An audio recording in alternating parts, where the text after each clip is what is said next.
Hello, All Heart Healthcare training people. Welcome back. Just checking in. How are we doing today? Pretty good? Good. Glad to hear. Glad to hear it. Okay, well, here we are at Module 5, talking about the caregiver. We've spent a lot of time talking about the client. Now we're going to talk about you, the caregiver. Got a couple of learning goals here. We're going to be talking about Lesson 1, the professional caregiver, and Lesson 2, mandatory reporting and preventing mistreatment. Those are the objectives of the lesson. So come with me now over to page 78 and let's begin the journey.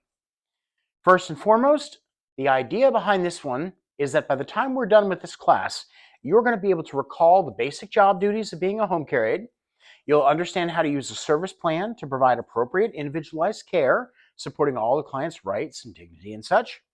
You're going to know how to support a client's choices, how to use appropriate strategies to encourage and maximize independence, identifying changes from the baseline in the client's condition and when to report them, how to provide reports of changes from the baseline, and using strategies to maintain professional boundaries.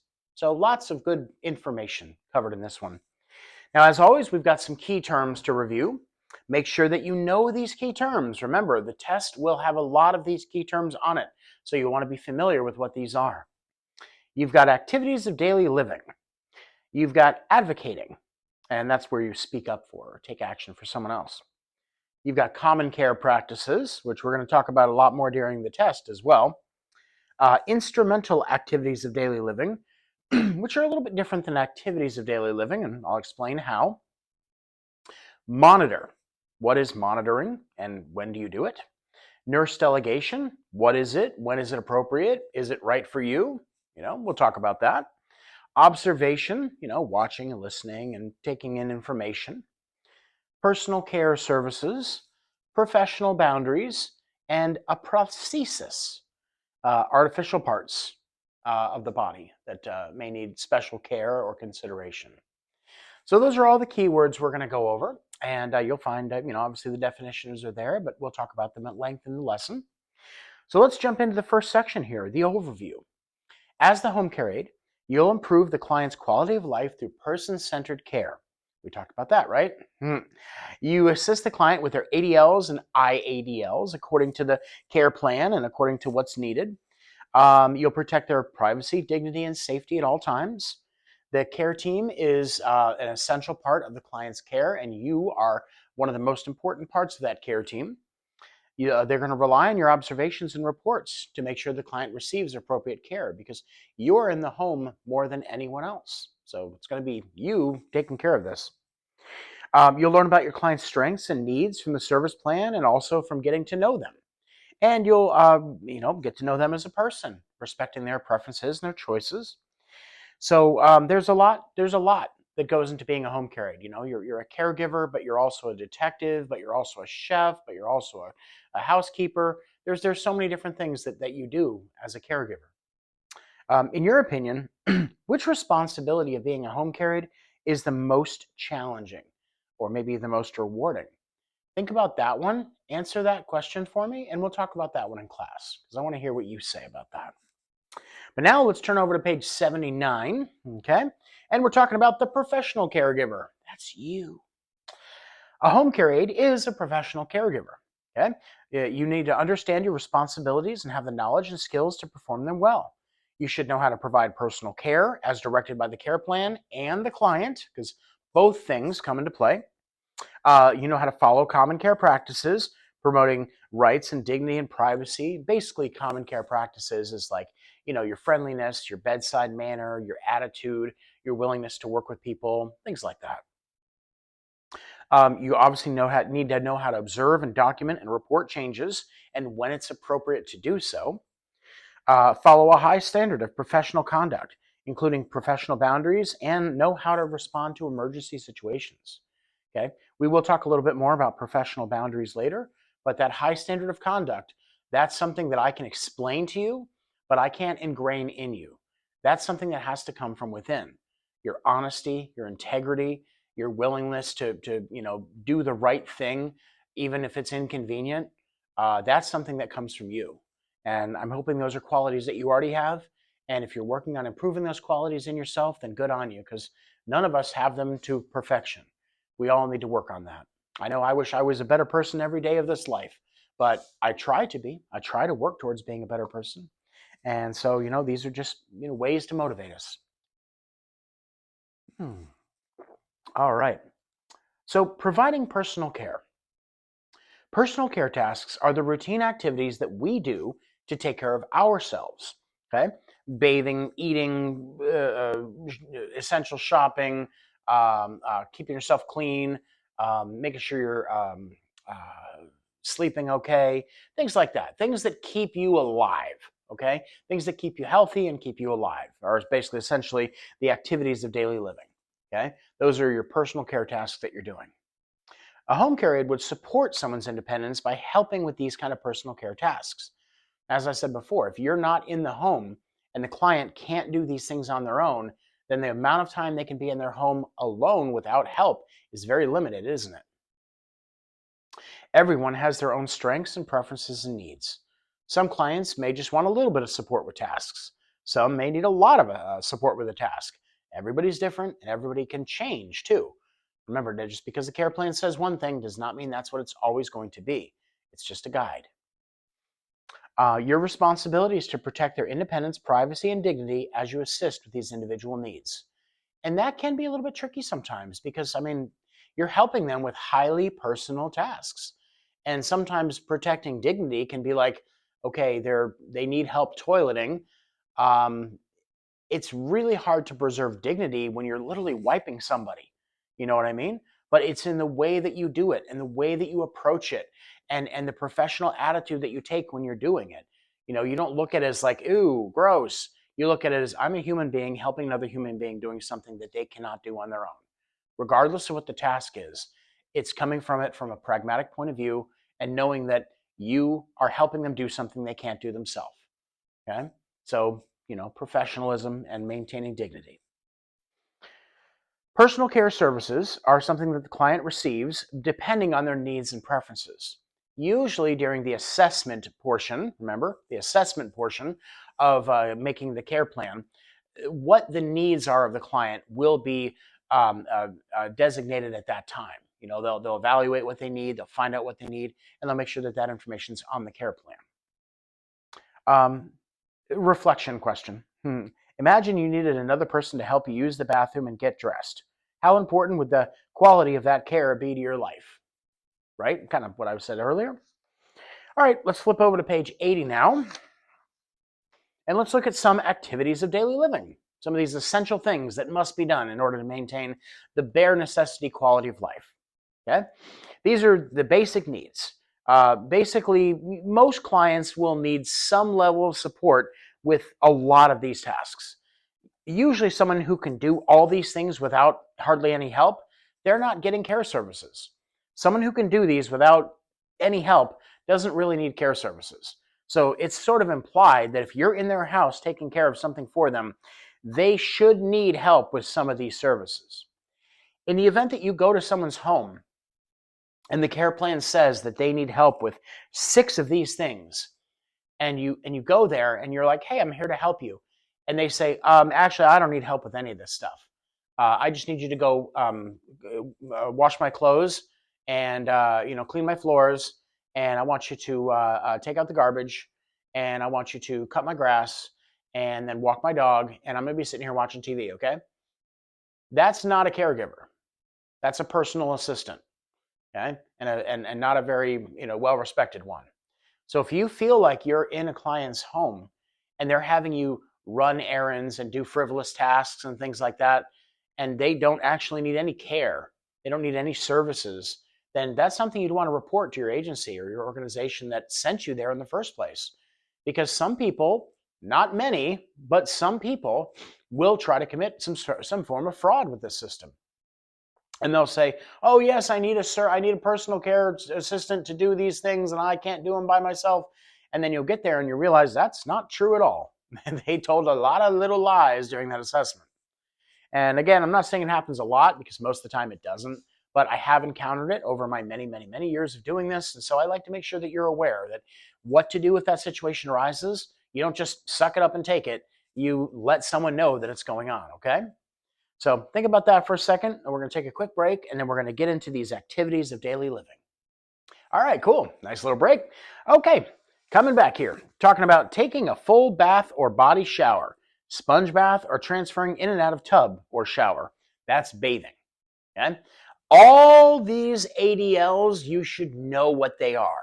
For testing and also for skills testing, these are things that you're going to be tested on for the most part. Some aspect of these things, whether it's, you're not going to be like, oh, can you cook mac and cheese? But they're going to want to know, do you know how to prepare a meal? Do you understand what is entailed in preparing a meal? The setup, the prep, the cleaning, the disinfecting, the food storage, all that stuff. What's the temperature you're cooking to? These are all things that are going to come up in the test.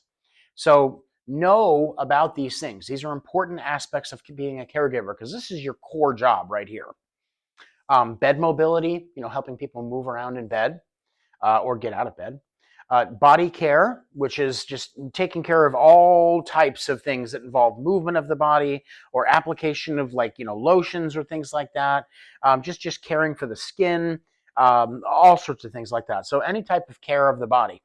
Remember, nail care for clients who have diabetes or poor circulation, or changing bandages or dressings, like sterile procedures. That's not part of body care. We're talking about standard, normal, everyday body care for someone without any special provisions or conditions. Okay? Anything additional to that, you'd require something called nurse delegation for, which we'll discuss later what that is. Dressing, getting them dressed, putting on their clothes, taking off their clothes. Eating, helping them to eat, whether it's steadying their hand while they hold it, or you hold the spoon and you feed them yourself, whatever, extent they need help with eating. Then they've got locomotion. I like that word, locomotion, in the room and immediately environment. And that's basically just kind of keeping them in the house, helping them move from room to room of the house. Nothing too ambitious, but just getting them around the house. Locomotion outside. That's getting them out of the house. A lot of times that's going to involve walkers, wheelchairs, canes, other assistive devices. Normally, someone who can walk around their own home won't really need those things in their home, but they might need them outside of the home because that's going to be more of a extended trip. So that's the difference between inside and outside, of course.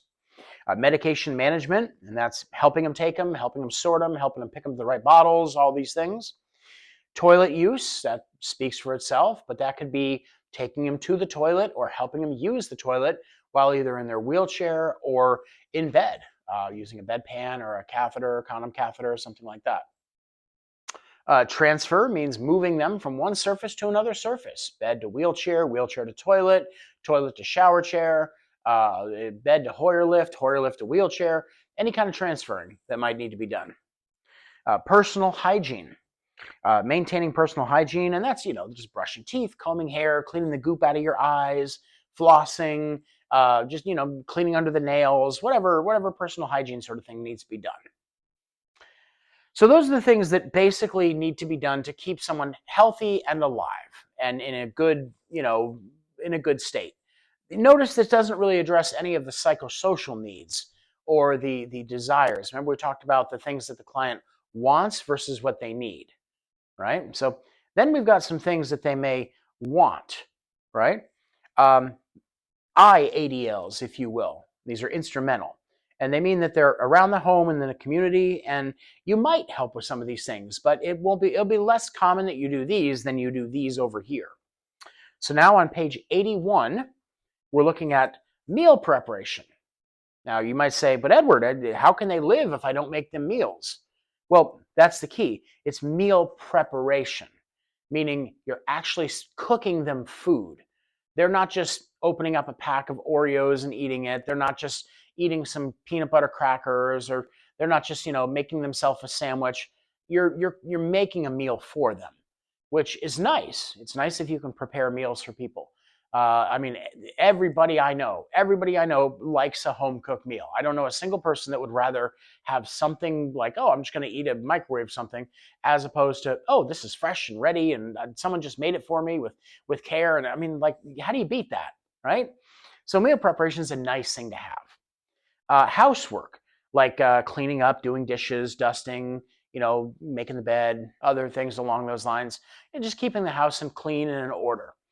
Now, when I say ordinary housework, I don't mean doing excessive things like I need you to completely clear my refrigerator out of everything that's in it and do a deep clean scrub of it and spray it with bleach and wipe it down and refill the coolant and fix the ice machine and change the filter. And you're not you're not a service person. All right, you're not doing deep cleans of the oven. You're not going out in their garden and weeding their garden and replanting their stuff. That's not the housekeeper. I'm talking about things that just light stuff that needs to be done. Sweeping, mopping, dishes, laundry, things, normal things. And this isn't an activity to daily living because they don't necessarily need this to stay alive. It's more just like essential things that need to be done, but they're not like it's not life or death if they don't get done. So if you have a choice of doing the things on the ADL list, and then there's also laundry to be done, well, the laundry can wait if there's only time to do these things, is my point. All right, essential shopping. Also, this is important, getting their shopping done, buying things they need for the home. But it's one of those things that if it can't be done today, unless it's an absolute emergency, it can be, okay, you know what, we'll do your shopping next week because I can't get it done this week because we have to get your shower. You haven't taken a shower in 3 weeks, you need a shower. Oh, and also, we need to get you dressed. You've been wearing the same clothes for 3 weeks, we got to get you dressed. So if it's that, or, I'll go to Winco and go pick you up some donuts, it's like, you got to pick and choose. Then you've got wood supply. Wood supply. Okay. Straight talk here. Wood supply is on this list, and it's been on this list for the last, I don't know how many years of this book being in existence. Every previous version of the book had wood supply as well. I have not, nor have I ever, met a caregiver who supplied wood for their client. However, some clients live in rural areas. They live in very woodsy areas. They live in areas that don't have heating. And so there is a chance that you might have to go outside to a wood pile and go get wood for your client's furnace or wood stove. It's not very common in this day and age, but it's something that could be part of the job. And of course, that's an essential thing that they would need to, feel comfortable. And in the wintertime, I would argue it's an essential thing like an ADL because they can't be freezing. But it's extremely uncommon. So, be surprised if you wind up being like, hey, can you go out to the woodshed? And be like, really? Okay. But if you find up needing to supply wood for your client, let me know because I'd like to hear about the details behind it. Traveling to medical services, just taking them to the doctor, taking them to the therapist, taking them to their physical therapy, whatever. Traveling to medical services. You get them in the car, you bring them where they need to go, get them there safely. Managing finances, helping them with their money. And this may be on a DSHS care plan, but just remember that normally this task is done by families and friends, not by caregivers. DSHS does not pay the caregiver to assist with managing finances, meaning that that's not part of your job. You're not going to be like, part of my job is to help you balance your checkbook. That's something that if you've got time to do and they need help with it, there's nothing wrong with you helping, especially if it's in the care plan. But it's not something the client can demand that you do. You have to help me. It's your job to... No, it's not your job to do it. You can do it, and it's something that's an approved task to do. But it wouldn't be something that you would ever put over something else that needed to get done. And then telephone use, maybe holding the phone for them, dialing the phone for them, helping them use the phone to order something they need to. You know how nowadays our phones are just, complicated microcomputers that do 1,000 things. So, as things change, phone use can become more and more and more of a thing that a caregiver might have to help with because phones become more and more complicated, right? All right, hopefully that explains a lot of that. Let's go ahead and turn over to page 82 now. And talking about the service plan. When somebody begins to receive a long-term care service, the assessment determines their support needs. And the care team uses the assessment to develop this plan, and it'll give you information about what you need to do. We've thought about the service plan, okay? So we're going to take a quick break here, and then I want you to kind of, rethink about the things we talked about, the service plan, the care plan, as we discuss it, and see if any of this stuff clicks for you, okay? Alrighty, we're back and talking about the service plans. So we've already discussed the service plan pretty well, right? The care plan. So I'm just going to touch on this briefly and we can move on. But it talks about the client's preferences, their conditions, special needs, when and how you're going to provide assistance, how the medication's managed, and how they may communicate. Also, an important thing the service plan might have is contact information for other care team members, or it might have the client's advanced directives. Remember, we talked about that last chapter. So, definitely worth looking over the service plan. Something that some people come to me and they say, Edward, how? How do I look at their care plan? The client doesn't have a copy, and oftentimes the client won't have a copy. It'll be the agency that sends you to the client's house or DSHS themselves, the case manager that has the care plan. And so you can ask your agency or your DSHS caseworker, hey, I'm working with this client, but I know very little about them. I'd like to review the care plan before working with them. So ask away. I mean, the care plan is, it's anyone on the care team that needs to see it should have access to it. It's not private or kept secret. So yeah, definitely ask if you need to see that care plan because it can contain some valuable information. And if there's anything in there that you're like, ooh, I should actually know this phone number, then write it down, record it, keep track of it. You can't like take the care plan with you, but you can write information down that's relevant to your job. So yeah, definitely want to look at that. All right, talking about the level of support. Everybody needs a different level of support with certain aspects of their life. None of us can do everything ourselves, can we? Okay? And you're like, yeah, I can do everything. Oh, really? Can you change the transmission in your car? Can you perform knee surgery on yourself? I'm doubting you can do everything for yourself. So everyone needs some level of support with some parts of their life and their needs. Okay? The clients that you work for just need a little bit more. That's all we're looking at here. The client has the DSHS care plan, and it will tell you how much support the client needs to complete. A lot of times, it'll be listed like this, okay? And most of the time, even if it's not a DSHS care plan, it's an agency care plan, they still use a distinction list. Maybe they'll use like a level A, level B, level C, or level 1, 2, 3, or something like that, or A risk, B risk, C risk, something. They'll classify people in what needs or what the hierarchy of the needs they have in each skill, in each task. So independent means basically they're good. This is not something you need to concern yourself with. The only reason you would concern yourself with it is if you see it's not getting done. Maybe they can bathe independently. They have no problem. They have no issues taking showers by themselves. But they haven't taken a shower in 3.5 weeks. Okay, just because they can do it doesn't mean they are doing it. And so you still need to kind of keep an eye on these types of things just to make sure they're getting done. Supervision. Supervision means that basically they can do it, but it'd be nice if you were there to kind of keep an eye on things while they were doing it to make sure that nothing goes wrong. They don't get hurt, they don't drop something, they don't forget an important, step of the task, things like that. Then you have limited assistance, which means the client is mostly involved in it, but they might need you to sort of steady their hand a little bit, or maybe reach the high shelf because they can't get whatever they need to get, or maybe rub the shaving cream into their face and then just hold the razor, hold their hand steady so they can shave themselves.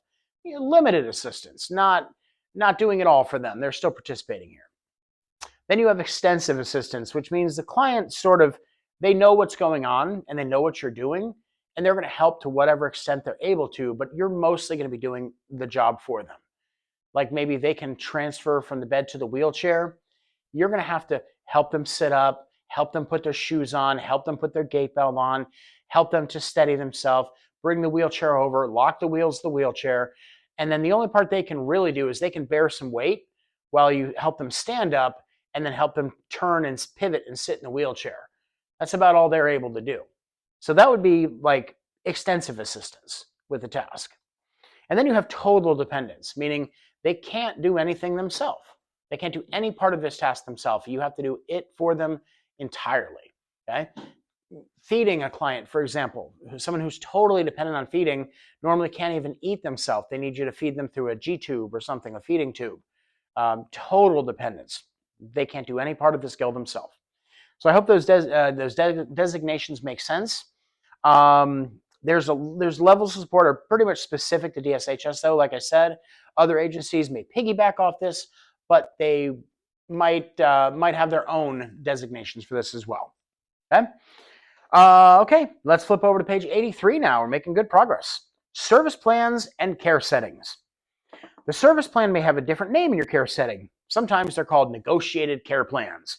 Sometimes they're called negotiated service agreements, care plans, plan of care, care assessment, whatever they're called. I mean, you just be familiar with what they are so you know what you're asking about and you know what you're writing reports to add to. Where you can find the service plan also depends on your care setting. Adult family homes might have them in the residence chart. If your workplace has an electronic health record, they might be available on the computer. And if you work with someone in their home, like as an independent provider who's paid cash to work for the person directly, then they may not have a service plan at all. You might just have to get, directions from the person or their care team members in order to do the job. So there may not be a service plan for everybody. Let's see here. Do you know where to find the service plan for the person that you support in your workplace? Yeah, that's a good question to ask. Understanding client preferences. People have the right to make choices about the care they receive. Okay? No care plan has all the details. You're going to know that maybe they need help with meal preparation, but you won't know how they like their fish cooked. You won't know, that they like their pasta boiled extra long so it's nice and soft. The specifics of these things aren't going to be in the care plan. Those are things that you only will get to know as you work with the individual. It's just a document. It's not a living document. It doesn't change daily. It basically only changes when somebody like you makes a report and requests a change to it. And then the change is assessed by the rest of the care team. And if it's found necessary to make the change, then the change is made. But it's not like just like a snap thing done. It takes a little bit of time to get changes to the care plan. That doesn't mean that if there's a need that has to change and the care plan doesn't say that need needs to change, that you can't change that need yourself on the fly as need be. It just means that you need to also make sure that the care plan gets updated so the next person comes along, they know that this person cannot get out of bed without extensive assistance anymore. Whereas the care plan says they just need supervision. So you don't go, well, your care plan just says supervision, so I'm just going to watch you even though you need extra help. No, of course not. You're going to help them to the extent they need and get the care plan updated in a timely manner. Okay, hopefully that makes sense. All right, make sure you're communicating with the client regularly to make sure you're supporting them in the way they need and document and report the changes needed. Now, communicating with the client. All right, some clients may have difficulty speaking. We talked about that last chapter, didn't we? Different types of communication, verbals, nonverbals, and things like that. So when you're communicating with people, just remember the service plan should have information about how best to communicate with the client, but you being the person who's in the home, you're going to know better than anybody how the client would like to be communicated with. And if you see it differs drastically from the care plan, what do? Report, right? Observe and report. That's our job. The client might have a guardian or a power of attorney. If that person does exist and has been designated as such, then you can communicate with that person if decisions need to be made for the client. Okay? Remember we talked about we don't talk about the client right in front of them when they're there. Okay, we don't. But if they are unable to communicate, they cannot communicate with you, then yeah, you would call the power of attorney, whoever the individual is, and you say, hey, I'm sitting here with Mark, and we need to decide about whether or not he's going to be able to have a new pair of shoes today because he's got his he's got his finances in order, but I don't know if getting a new pair of shoes is in the budget. Is that something that's going to be an okay purchase, or should I advise them against it? A decision that might need to be made that you don't want to make the executive decision about. You want to make sure you include somebody else in because it's like, oh, I decided the wrong thing. Now I'm in trouble, All right. So, and just remember, just because someone does have the power of attorney, if they're able to make decisions, always defer to them first. Only go to the power of attorney if they can't make decisions for themselves, right? All right. Hopefully that's clear. Now we've got client-centered care. And this is, again, things we talked about before about, focusing on the client, making sure the client's needs and preferences are met. But client-scheduled care basically just means that, we're going to focus on the client, what they want, and not trying to force them to do something just to stick to a pre-existing schedule. Okay, schedules are important. They're made for a reason, but we are not going to force them to stick to a schedule that they just are completely in opposition to. So just remember, supporting someone's independence and social needs is a powerful thing. All right, I'm going to go take a quick break, rest my voice, and I'll come back, and we're going to be on page 84 when we come back.